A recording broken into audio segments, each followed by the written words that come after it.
of female virginity. So in Islam and Christianity, believers are enjoined to remain chaste before marriage. But we're talking about patriarchal societies in the Arab region where boys will be boys and men have sex before marriage, and people largely turn a blind eye. This is not the case for women. You are expected to turn up on your wedding night with your hymen intact. And what's interesting is that that is how virginity is defined, by a piece of anatomy, an intact hymen, the appearance, rather than the reality, which is a state of chastity. And there are many, many ways that this plays out, but one of the most graphic I encountered was that I was working with a fantastic outreach group in Morocco. It's called ALCS. They are trying to prevent the spread of HIV in Morocco. So they do outreach to female sex workers. And one day we were out in Casablanca, and we met two young girls in a bar, and they were turning tricks in order to make some pocket money. And when the outreach workers told these young girls, look, really you should use condoms to protect yourselves, the young girls said, no, we don't need condoms. We specialize in anal and oral sex because we want to get married, and therefore we have to be virgins. And the way that they defined virginity was an intact hymen.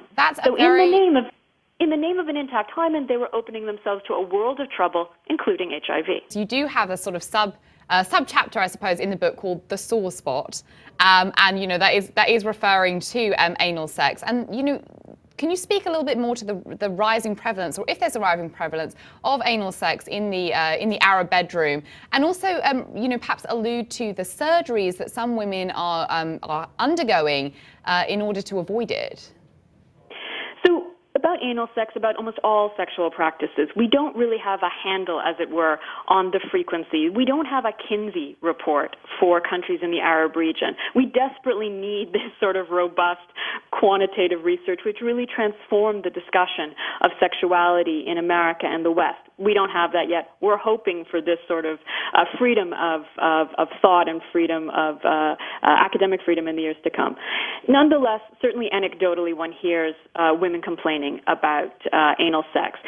In Sunni Islam, anal sex is considered to be haram by most religious scholars, and this is based on a particular verse of the Quran. Nonetheless, there are often wide interpretations around verses in the Quran and other central texts to Islam, and so people can interpret it in different ways.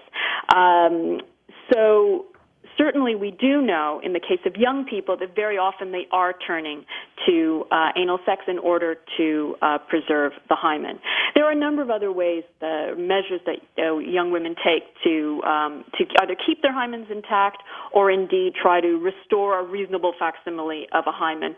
And the surgery that you're referring to is hymenorrhaphy. This is, in its simplest procedure, is a quick stitch across the cervix so that at the time of consummation of the marriage, there will be resistance and bleeding. It will seem as if there is an intact hymen. Now, I have to tell you that I know of young men in Egypt who have wisened up to this and are actually waiting to consummate marriages for a few days because they have heard that these stitches absorb back into the body, and so they want to see if their bride is the genuine article.